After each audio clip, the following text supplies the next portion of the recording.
This is a live address from the leader of the Ambazonia War of Independence.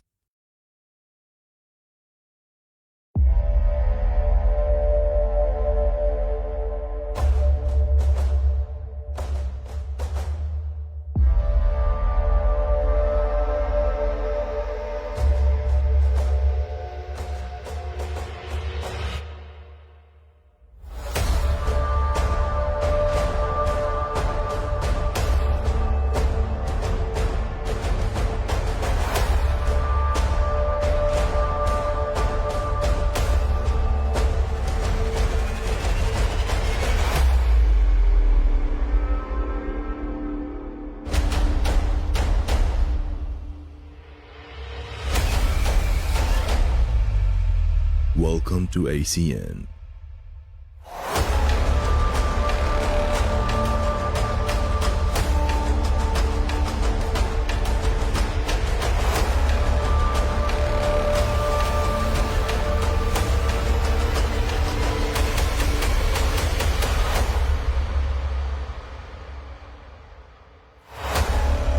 The Liberation TV of Ambazonia.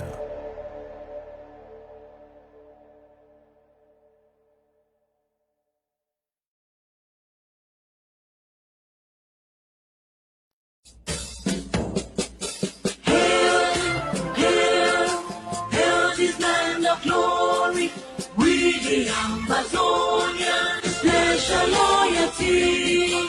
Praises to our Savior who granted us the freedom. Allegiance to the hero who brought along the gather. Glory to glory, we rise and never to fall. Here in a nation, flowing with and holy. Glory, glory, glory to the Father for making you a nation, a joy forevermore. Ambazonia, land of freedom, you shall live in plenty in our need, and your children shall be like the stars above. The Most High God being the watchman of this nation. Ambazonia, land of freedom, you shall live in plenty in our need, and your children shall be like the stars above.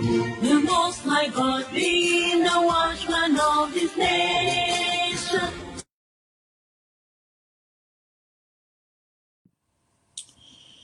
My fellow Ambazonians, in the past few days, we have experienced another massacre in Mautu, where our women and children and young men have been systematically eliminated by the forces of Cameroon.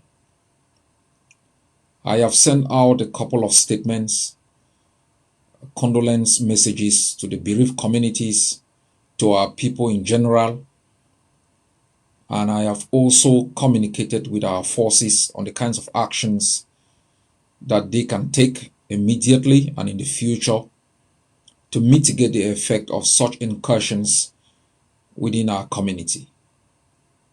We have to understand that this has been a repeated pattern of the forces of Cameroon in the past years. There have been more than 50 massacres, all genocidal in nature. And I have explained constantly why the crimes being committed within Ambazonia is the crime of genocide.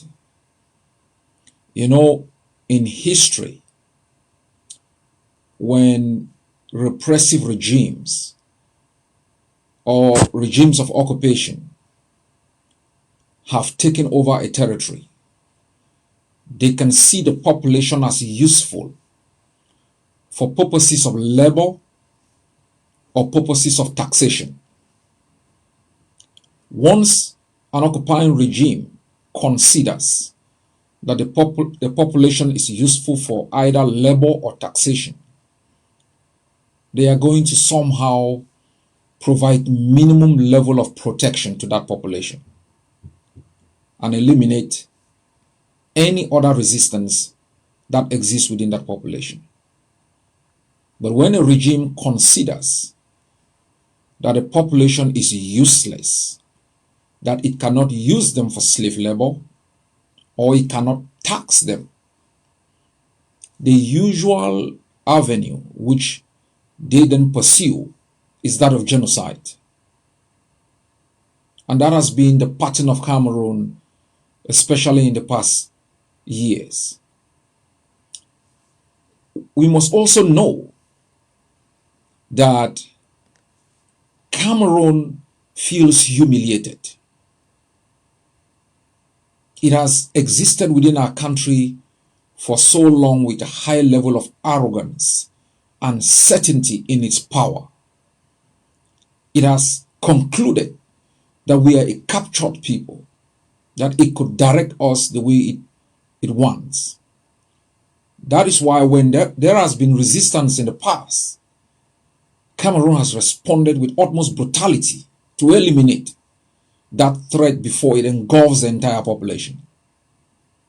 What Cameroon is facing now, and the way it has acted in the way of a humiliated and defeated enemy. So it's seeking revenge, impunity. It's pursuing a policy, scorched earth approach. If I cannot control, I'm going to destroy. How do you stop such a country? There are two ways. Convince them to eliminate the ideology that supports their action, or defeat them. In Rwanda, Paul Kagame and his men concluded that it was impossible to appease the Habyarimana government to cease its action or to consider the Tutsis as an integral part of the Rwandan society, because they were seen as a threat to the hegemony of the Hutu-led government, the same way the Jews were seen as a threat to the hegemony of what Hitler termed the Aryan race, or what we call the pure race. These systems have always pursued acts of genocide as a permanent way of eliminating a threat to their hegemony. And that's exactly how Cameroon has been functioning.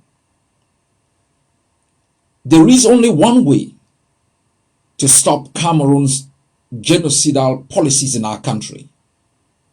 It's complete defeat. But we have achieved that, and they feel humiliated, angry, and they are now letting that anger on our vulnerable population, using scorched earth policies of wanton destruction of property, utmost disproportionate application of force in our communities. Now there are a couple of things we've got to do, and this is very important. How does Cameroon operate within our country with such brutality? What are the enabling environments that it profits from to be able to organize, to plan, and to execute its acts of genocide? Who are its accomplices who direct, spy on our population and provide the intelligence they need to act with such recklessness? Who are these accomplices internationally that still provide them with the financial and military support to enable their acts of genocide in our country? Apart from defending the gains we have made and increasing our possibilities to consolidate and stabilize, we must take our action to a different level. Number one, we must deal with the traitors, the enablers and infiltrators on the ground. Within our population, we must take drastic action. The kinds of actions that other countries have taken in the face of threat to their existence, to eliminate collaborators who provide access, enabling environment for impunity to take hold. It is important that our forces are strengthened, our civilian population collaborate with our forces to identify within our communities all those enablers and blacklegs who facilitate the actions of the regime.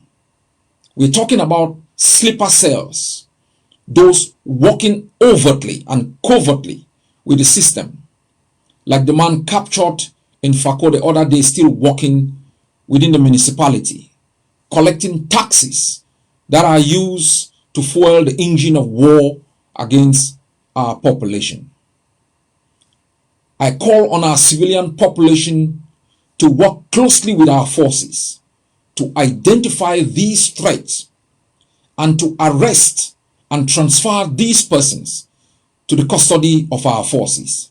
I'm talking here about known personalities, whether in positions of power or not, who exist within our communities and continuously, politically or militarily, to provide the false sense of Cameroon's claim over our country.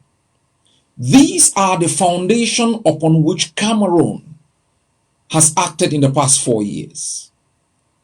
At the level of the international community, we're going to work extremely very hard to identify those countries in the same way during the anti-apartheid system. Those countries that supported the apartheid regime were identified and shamed and exposed. We have to engage in an international campaign to make sure that we expose these countries, those industries that still support this regime, provide it with money, political cover, diplomatic cover, and military cover to be able to act with this level of impunity in our territory. The second thing we need to do, we will be imposing a foreign protection tax on all foreign businesses that exist within, that do business within Ambazonia. All foreign businesses that operate within the territory of Ambazonia shall henceforth pay their full allegiance to the state of Ambazonia and pay their taxes to our forces operating within that jurisdiction. We will provide clarity on how these businesses can contact the political leadership and how they will contribute their own quota in the defense of our community. You have to understand this. This foreign protection tax is not simply about money. Taxation is not simply for the state or the government to generate income. It's a source of loyalty. It's also a source of accountability. Those who pay their taxes hold government accountable. They use the power of their contribution to society to demand accountability, to obligate actors to be able to be accountable. The state uses this money to provide the kinds of services that communities need.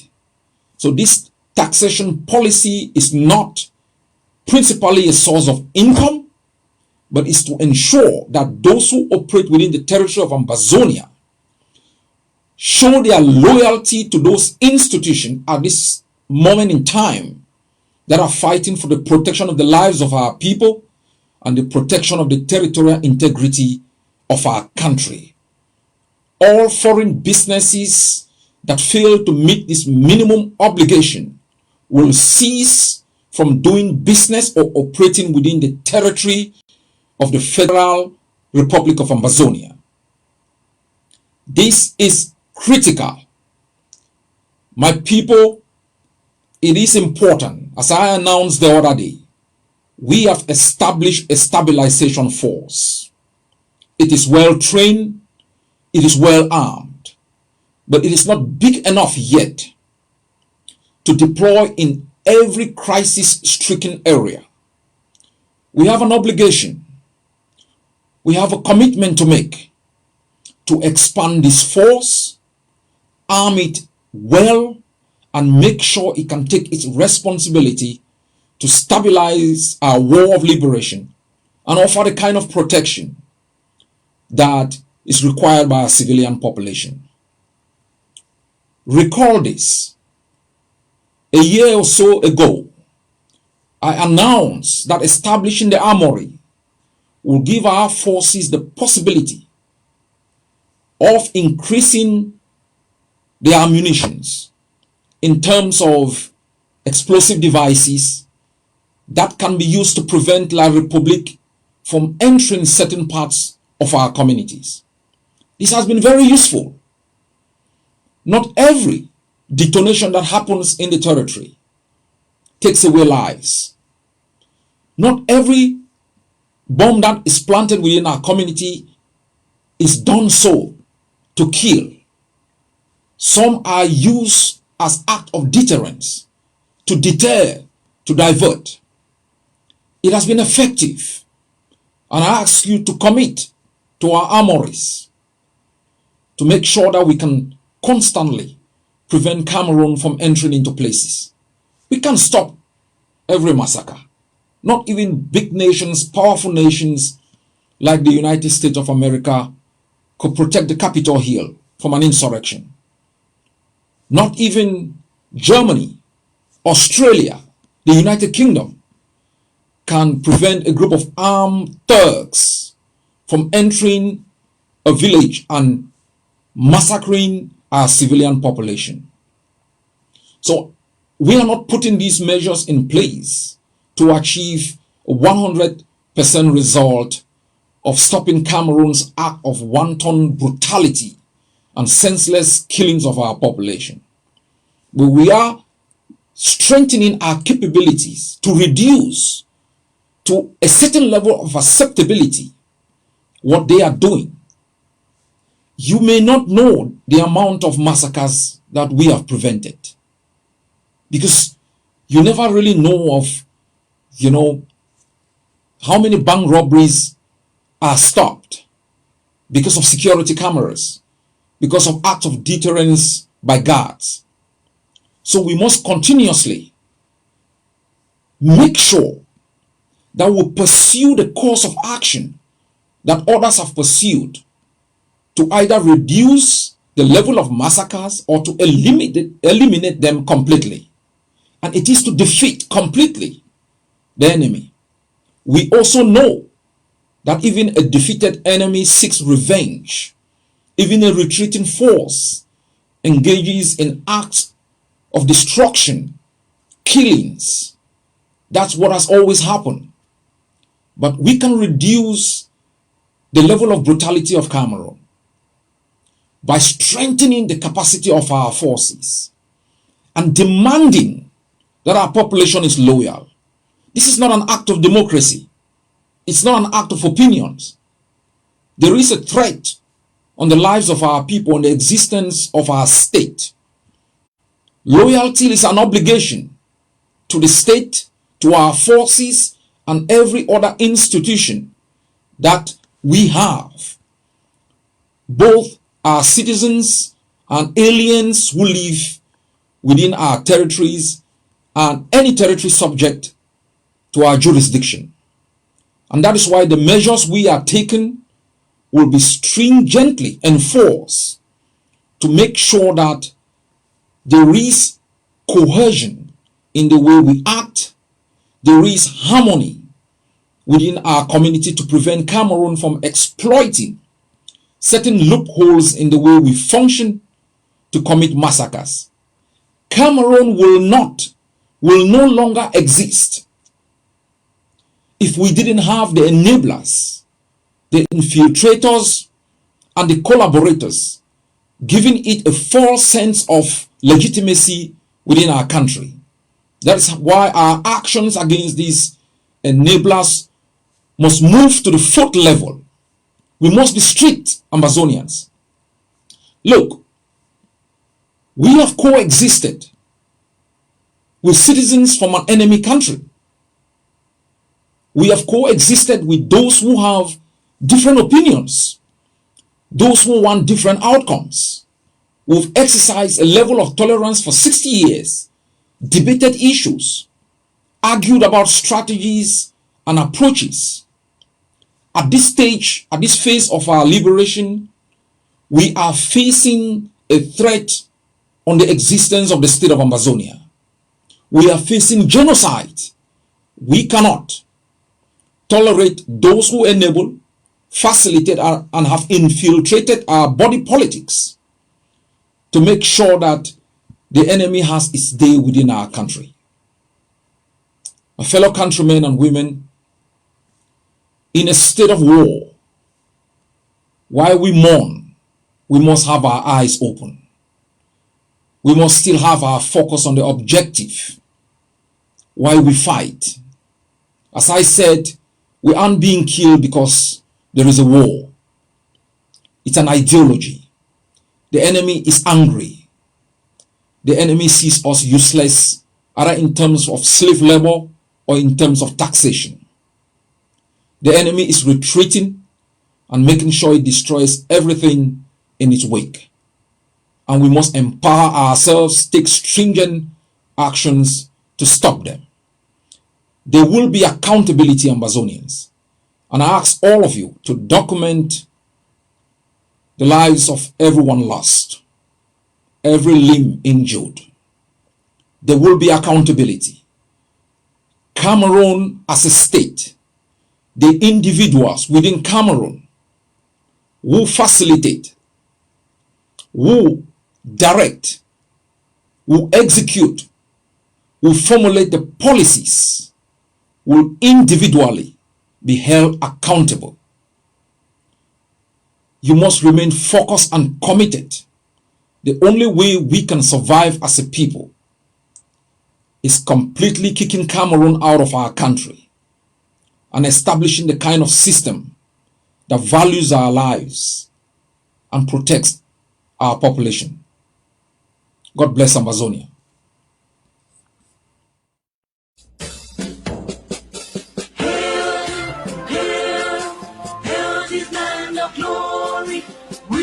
Ambazonians, special loyalty.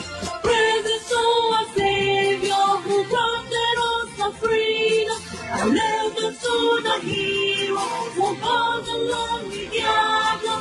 Glory to glory, we rise and never to fall. Here in a nation flowing with earth and holy.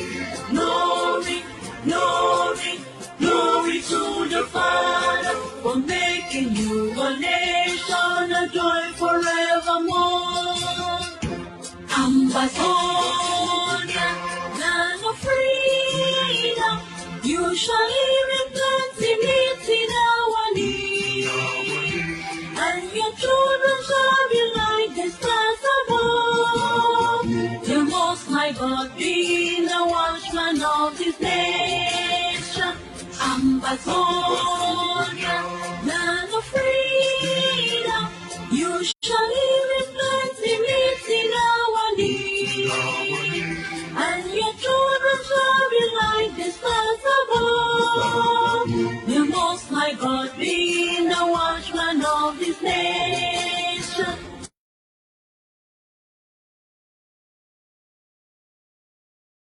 This has been a live address by the leader of the Ambazonia War of Independence. Thanks for staying with ACN, the Liberation TV of Ambazonia.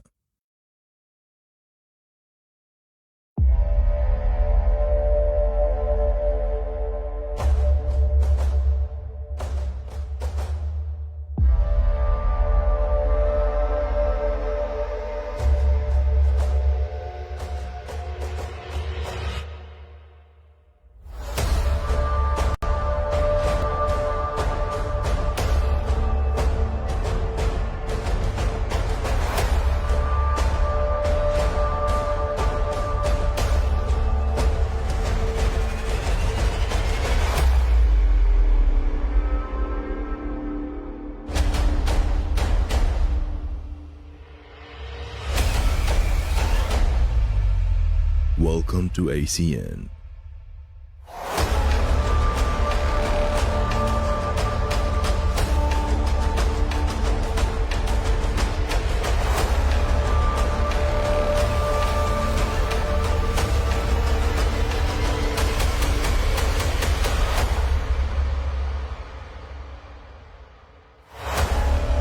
The Liberation TV of Ambazonia.